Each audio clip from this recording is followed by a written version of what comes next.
Olá pessoal, sejam bem-vindos ao Curto e Grosso. Eu sou o professor Augusto Mota e hoje nós estamos começando a série sobre as angiospermas, as plantas que a semente é revestida por fruto.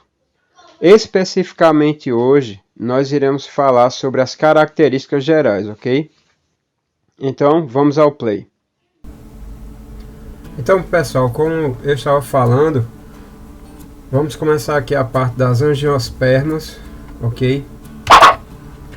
No caso das angiospermas, olha só, nós iremos ver, no caso aqui, a parte da morfologia, reprodução, vamos ver também a questão das classes, só que a parte das classes vai ser um vídeo separado, ok? E a parte da reprodução também será outro vídeo separado, né? Então vamos lá. Pegando aqui a parte da morfologia, nós temos o seguinte, olha só. A palavra angiosperma vem do grego, né? Aqui, angio, que significa bolsa, e esperma, que quer dizer semente, ou semente na bolsa, ou semente revestida no fruto. Nesse caso aqui, ele é o grupo mais diversificado, uma média de 235 mil espécies. Lembrando, pessoal, no caso aqui, as angiospermas são um grupo de maior sucesso evolutivo, né, das plantas que Deus criou nesse planeta. Foram as que conseguiram se adaptar melhor. Por quê? Pela questão do fruto. Porque nesse caso aqui, só um spoilerzinho, no caso, o que é que acontece? O fruto ele atrai o polinizador, ou perdão, o propagador, que é o animal. Então nesse caso aqui, a propagação vai se dar por animais. Então ele vem para comer o fruto e de quebra ele lança a semente longe. Então essa técnica da questão do fruto foi muito boa, e com isso essas plantas conseguiram se adaptar muito bem, ok? Então veja bem, no caso aqui a gente tem o seguinte: as angiospermas elas vão ocorrer em todos os biomas, né, exceto nos ambientes frios. Podem chegar, no caso aqui, até 100 metros de altura e vão apresentar raiz, caule, folha, flor e fruto. Lembrando que a flor e o fruto, no caso aqui, são características das angiospermas, ok? Essa questão da flor e do fruto é uma particularidade das angiospermas, não esqueçam disso. Então aqui, como eu falei, olha só, ela vai apresentar, no caso da folha, né, caule, raiz. Só que raiz, caule e folha, Pteridófita já tem, gimnosperma já tem, né? Aí no caso, qual é a novidade? Elas vão apresentar a flor e o fruto. Então essas duas são as novidades evolutivas das angiospermas. Então, continuando a parte de características gerais ou morfologia, lembra só, aqui você vai ter um único grupo com flores e frutos, né? Então, como eu falei, isso foi um verdadeiro sucesso evolutivo. Com isso, essas plantas elas conseguiram a maior propagação. Essa questão aqui da flor e do fruto, as plantas com isso conseguiram uma propagação muito boa. Por quê? O fruto, o que é que vai acontecer? No caso do fruto, ele vai atrair o animal para o consumo e a alimentação, e com isso o animal vai liberar as sementes longe. Então essa questão do fruto propiciona um sucesso evolutivo muito grande para as angiospermas, ok?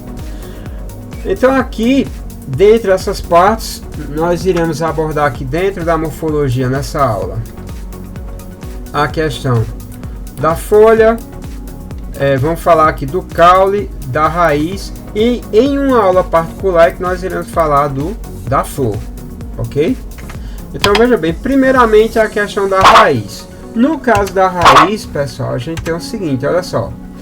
No caso das angiospermas, geralmente as raízes são terrestres. Aí você pode dizer, ah, professor, você está de brincadeira, toda raiz é terrestre. Não. Plantas como a de mangue, a raiz, elas são o quê? Aérea, né? Vão possuir aqui pelos absorventes que tem a função de absorção dos nutrientes e água, né? Absorção dos nutrientes e água. Aqui você tem, ó, um exemplo de uma raiz e aqui os pelos absorventes. Então é pela raiz, a raiz é como se fosse a boca da planta, pessoal, é por onde entram a água e os nutrientes. Ainda em relação à raiz, nós temos aqui as raízes pivotantes, que é aquela que vai ter uma raiz central, né, bem grossa, e a raiz fasciculada, que é aquela raiz que não apresenta uma raiz principal, e ainda as raízes aéreas, que vão ter a função de respiração da planta. Então aqui eu vou ter, olha só, no caso aqui, uma raiz pivotante, né, que ela vai ter uma raiz principal e as raízes secundárias. No caso aqui, que ocorre nas eudicotiledôneas, né, como no caso aqui um buzeiro, né? E eu vou ter a raiz fasciculada, que você vê que ela não apresenta uma raiz principal, como no caso aqui as monocotiledôneas, como exemplo, o milho. E além disso, ó, aí eu vou ter aqui, ó, raiz pivotante, certo? Ó, aí aqui eu tenho a cenoura, né, eu vou ter a beterraba e a raiz fasciculada, como no caso aqui, ó, nessa planta aqui, tá vendo, ó? Sistema pivotante, né? Sistema fasciculado, ok?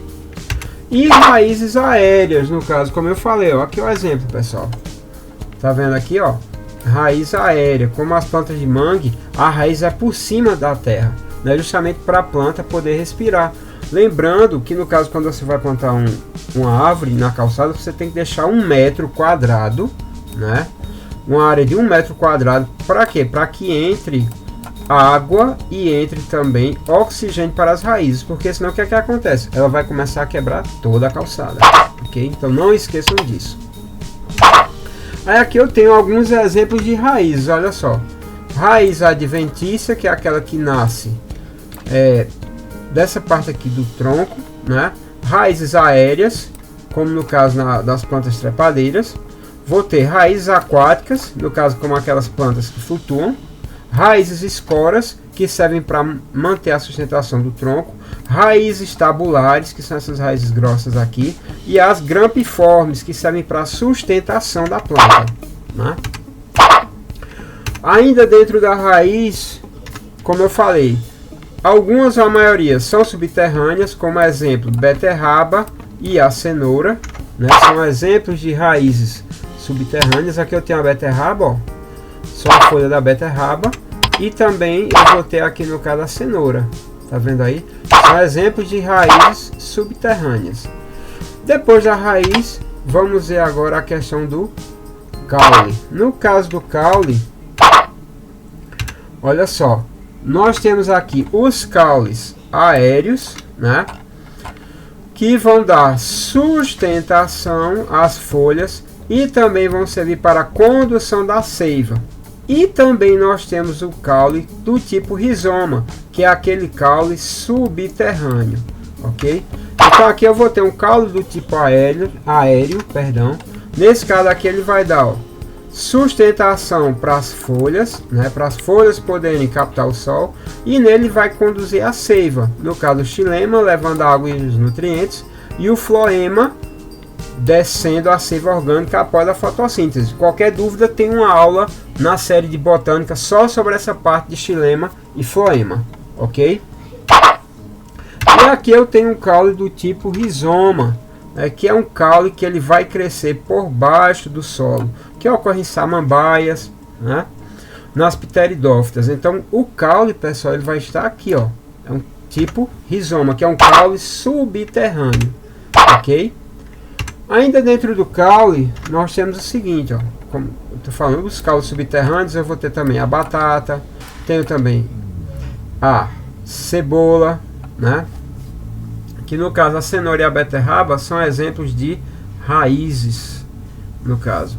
Aí nesse caso aqui, ó, batata e a cebola são exemplos de caules, ok? Tem aqui a batata, tá vendo? E no caso a cebola.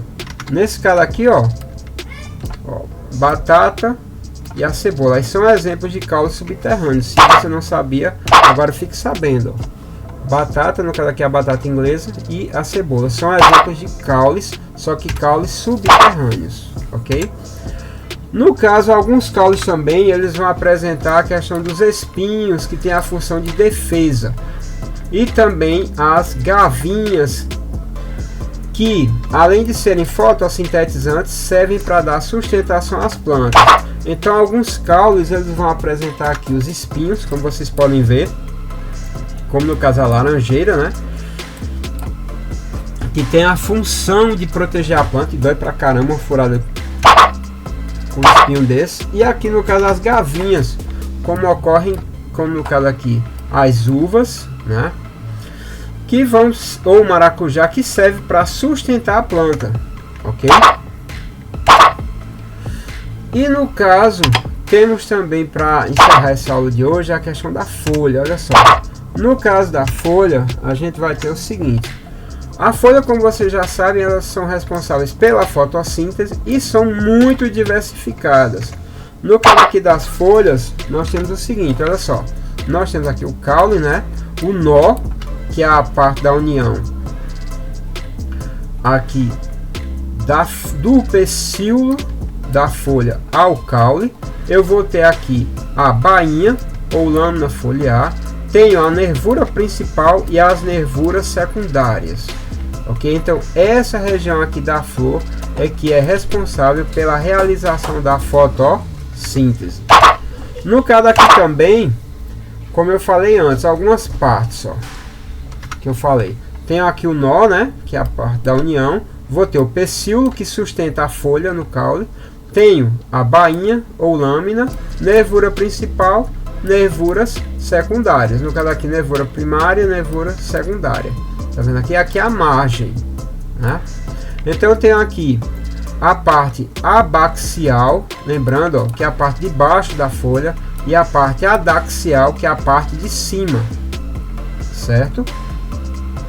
Vou ter também as estípulas, que servem como proteção, e aqui eu tenho, ó, no caso aqui, uma folha simples e uma folha composta. Lembrando que as folhas compostas, elas ocorrem em sua maioria em plantas de clima quente, para evitar uma perda maior de água, certo, pessoal? E aqui eu tenho alguns exemplos, olha só, folha simples, bifoliada, trifoliada, digitada, pinada e bipinada. Lembrando que esses tipos aqui, eles podem ocorrer em plantas de clima quente. Quanto maior a bainha, mais a planta da folha, mais a planta ela é de sombra, ok? No caso aqui eu vou ter o seguinte, além disso, eu vou ter os espinhos nas cactáceas. Lembrando, eles são folhas modificadas, folhas que se atrofiaram, isso tudo para evitar a transpiração. Lembrando que as cactáceas, o que é que acontece? Elas realizam fotossíntese pelo caule. As folhas se transformaram em espinho para evitar uma maior perda de água e como a questão da defesa também, ok? Ainda na folha, para a gente encerrar, temos a questão das, no caso aqui, ó, as brácteas, né? Lembrando que as brácteas, elas não são flores, são folhas que parecem com flores, no caso folhas coloridas, né, que servem para atrair os polinizadores. Lembrando aqui, ó, eu tenho aqui nessa primavera, a flor é essa bolinha branca aqui, pessoal. Essa estrutura aqui que vocês podem ver são as brácteas. Ela tem a mesma função da flor, serve para atrair o polinizador, mas na verdade ela é uma folha modificada. complicada, ok? Então, no caso, era isso, pessoal, que eu tinha para falar para vocês.